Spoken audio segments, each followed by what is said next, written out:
Hey, it's TK Irish at the Camp Kennerk Podcast. It's Sunday, it's sports, it's minor league baseball. But before we get to the exciting news of the whole year, I got to share something with you. I had a telephone problem on my cell phone with T-Mobile and the great company. So yesterday, I turned it on after charging it, and well, you know what happens? It doesn't turn on. So, no big deal. I'm a professional here. I can handle this. So I go on the website, and on the website, they got a little Q&A. So I type in phone won't turn on. So they got the little AI, you got these questions and you answer them. They come back with the suggestions and things of that nature. And so they finally came back with says, well, for further help, please call this phone number. Wait a minute. My phone doesn't work. How am I supposed to call this number? So I go back and I type that in. They said, oh, so sorry. Well, send us an email and we will send you a code that you could type in as a text. Wait a minute. Do you not understand what I said here? My phone does not work. No reply for seemed like minutes. Then they came back. They said, well, how about if we send you an email for a password that you can enter into your phone to get it working? Go back to them again. Well, I think you just don't understand the big picture here. My telephone does not work. I do not have power. I have a black screen. Long pause. AI does a great long pause. They really do. And then they come back, huh, we're not familiar with that problem. So maybe the best thing for you to do is to go to one of our many locations in the United States and talk to one of our sales representatives. Great. I can handle that. There's one down the street. I go in and very nice place, very well trained professionals in there. But, I had to wait an hour and a half before I got the customer service rep to talk to me. And we talk, and I go through things, and I go back through things, and she's very patient, and she's handling this and going through this. And she goes, yep, it's broken. I said, well, okay, now what do we do? Is it still under warranty? Because that's really what I want to know, if it's the phone still under warranty. Hold on, sir.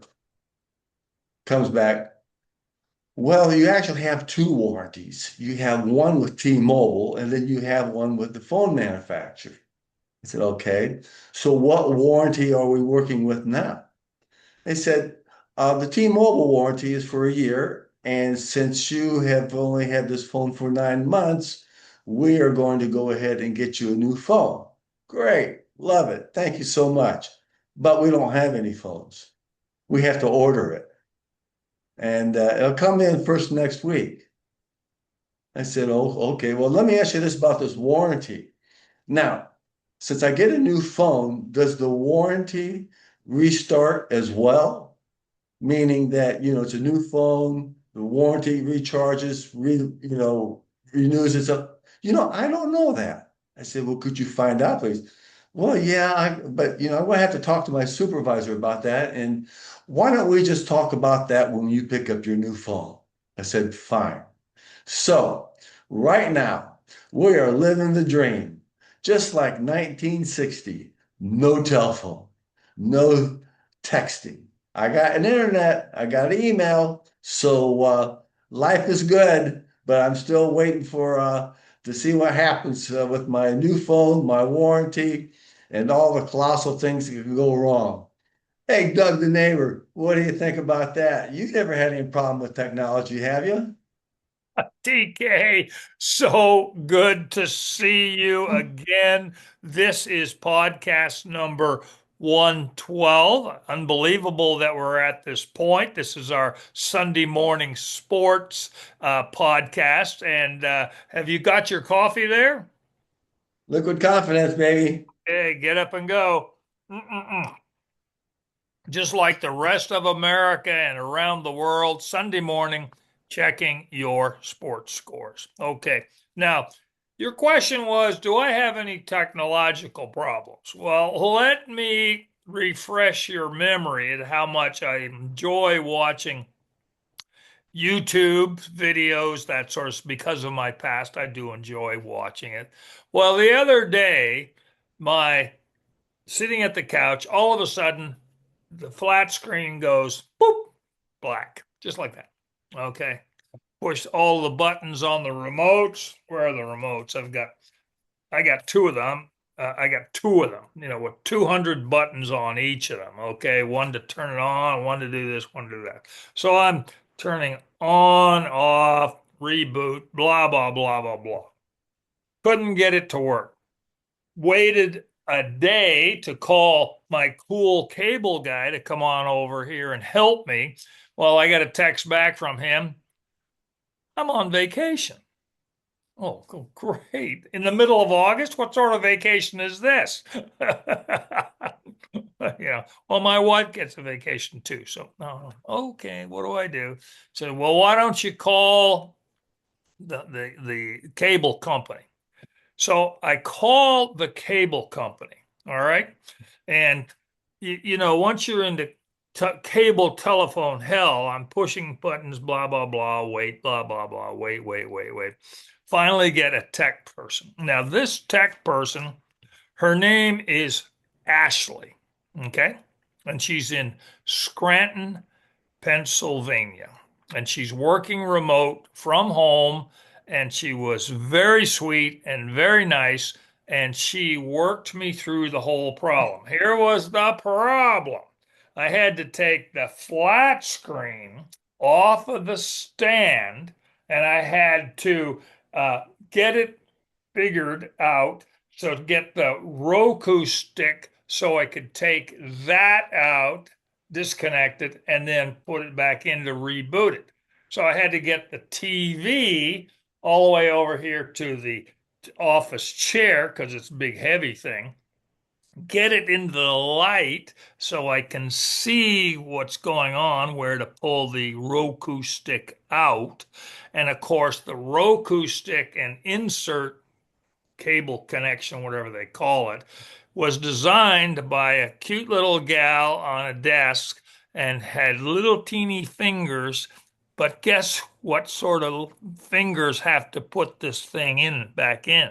Big fat knuckles like these, broken knuckles, you see. So I'm having to get my glasses on and figure it all out. So I stick it on in, and it worked. Put the TV back on. I continue talking with Ashley. It's a very sweet gal up there in Scranton, Pennsylvania. She works for Astound, Astound, Astound Cable Company. And all of a sudden I hear this meow, meow, meow. And she says, "Oh, that's Murphy the cat." And I said, "Oh, you got a cat? Oh, that's beautiful. Tell me about cat. Tell me about Murphy." She said it's a tuxedo cat, black and white cat, and they rescued it. Her and Ashley and her boyfriend rescued it. Isn't that a beautiful story, TK? It is, helping a little animal out so it could give joy to the family for many, many years. And helping Doug the neighbor out with his cable so I I, can watch some I don't, sports. I don't care about your cable issue. I'm more concerned about how that cat is going to affect that family for so many years. Oh, well, thanks, TK. But I am too. So I have a suggestion, okay? Free advice for dog. We adopt Murphy. We'll get some pictures in the future of black and white cats or just cats. Yeah, absolutely. Get some little videos and we'll post them on the videos with our channels and Yeah. make them a viral overnight sensation. Yeah, Murphy the cat. Yeah, Yeah, Murphy the Murphy the cat.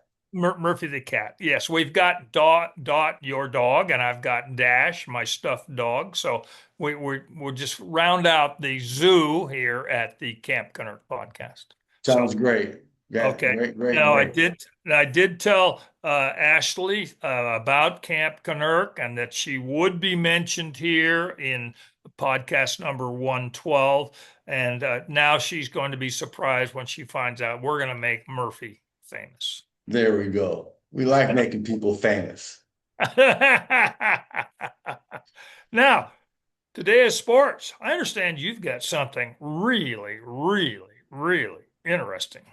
Talk about being famous. Check this out. We've talked about the minor league baseball and how people make their dreams and desires to make it to the show through the minor league system. And, there's a story here I got to share with you. Back in 2021, the St. Louis Cardinals drafted a young man called Joshua Baez. And big guy, 6'3", 220, hit the ball a mile, but he was a project. He was something that needs some work. So he went into the baseball system, started out in A, then went up to double A, but he had injuries and he had slumps and he just had a lot of challenges for him. And it wasn't an express lane. So, his first year, he'd have surgery. And then a couple other years, he could hit the ball, but he could also strike out. Well, that really doesn't work out so well when you're trying to make it to the big leagues. So, but Joshua, to his credit, did not give up. He kept working, kept learning, working, learning. And then all of a sudden last year in 2025, things started to come together. He hit 287, 20 home runs, 54 stolen bases. So he went from high A to double A. Then suddenly the kid hit the ball a mile and he was the Cardinals' best prospect. He was climbing up. He was making it work. His dream was getting better and better. So this past year in 26, he made it up to the AAA Memphis Redbirds, and the power really came about. By the time St. Louis called him up, he had hit 34 home runs, leading all of minor league baseball. So imagine this. Excuse me. That's for drama. That he, August 15th, first day, he's a major league player. He's playing in Wrigley Field. What happens? He's the fifth batter in the lineup. First pitch, boom, home run. The rookie hits a home run, first pitch, first bat. Man, the crowd goes nuts. The teams go nuts. And then, excuse me, that's more drama.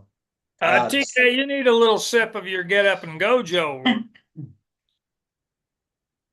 Yeah, there we go. I just get so choked up when I read this.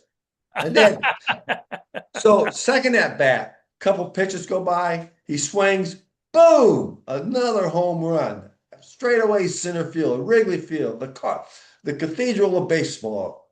Obviously, he's beside himself. The fans are beside himself.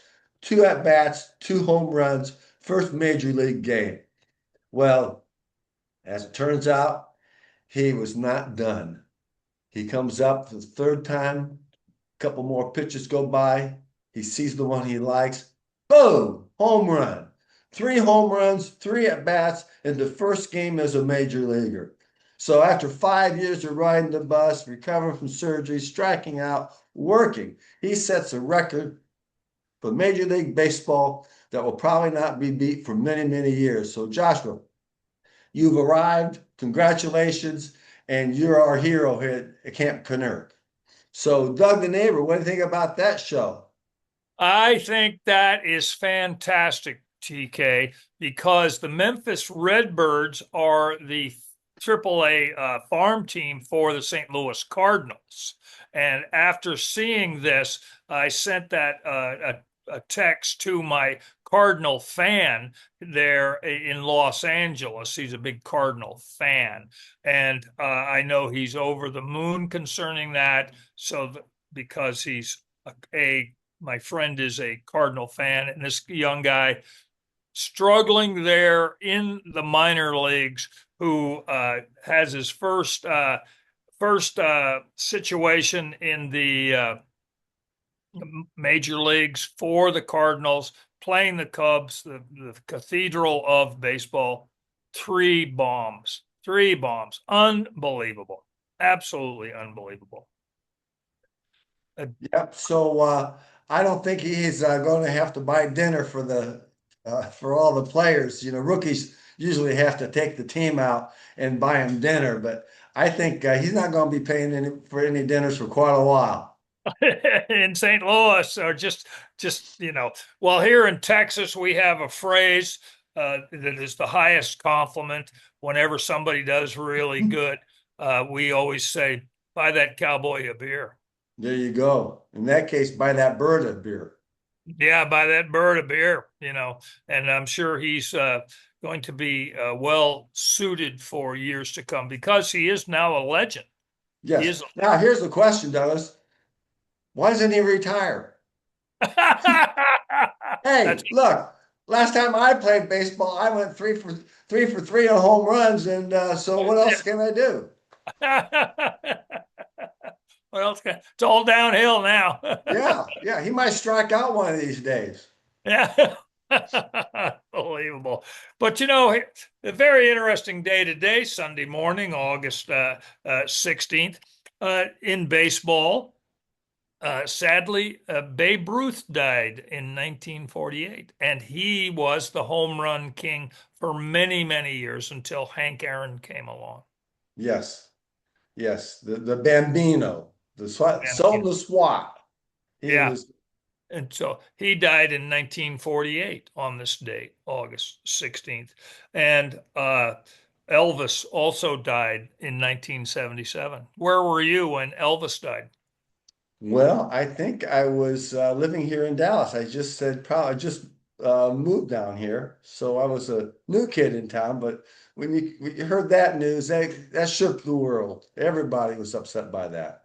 Yes, they were. I was in my home there in University Park there in Dallas, and I heard it on the radio, and I go, what, what, what, what? Yeah, I go, what? I couldn't believe it. Just totally stunned. And what was interesting later that week when I was driving down Stemmons Freeway towards downtown, there was one of the many skyscrapers that was being built. Okay. And then there was a huge banner. It was just the scaffolding of the building being built. There was a huge banner that must have been 5 stories long, and it said, "God bless John Wayne." Or no. What did I say? John Wayne. I said John Wayne. I You, gotta have my coffee. your caffeine's not kicking in. You just need to get a stronger brew there, buddy. I think so. I think so. I'm confusing my stories. We're talking about Elvis. There I'm you go. confused with Stay John Wayne. stay on track. Right down the fairway. Keep in the Focus, short focus, grass. focus. I'll repeat that story again later. But anyway, Elvis died in 1977. Okay. All right. Now here's two positive things. In 1958, Madonna, the singer, was born.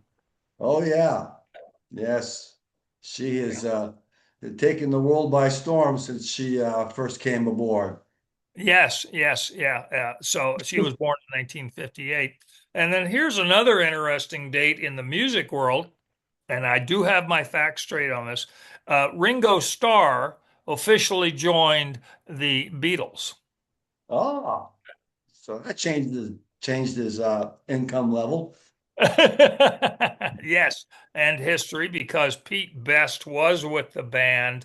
Uh, the Beatles went down to London to record. George Martin, the great producer, felt that Pete Best wasn't a good fit for the team, for the group.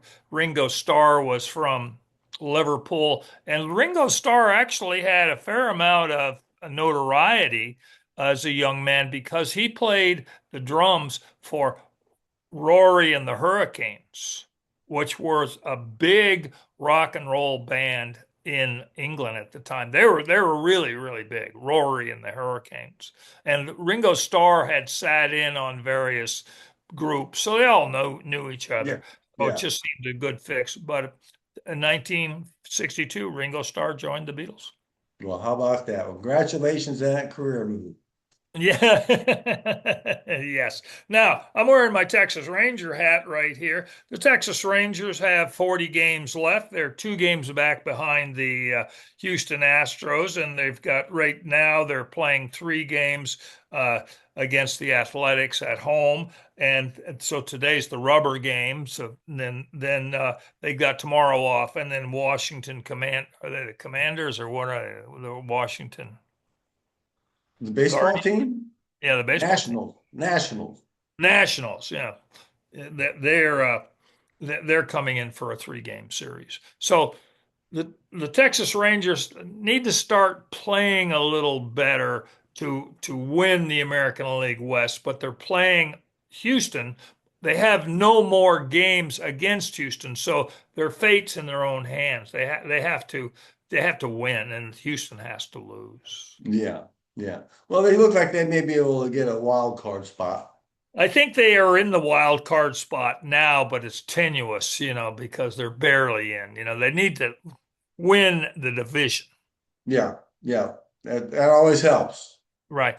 We're Americans, we're Texans. Sliding in doesn't count. Okay. Yes, Right? slide in, standing up. Yeah, that's right. Okay, so that's the Texas Rangers. Okay, and we're still talking some baseball. All right.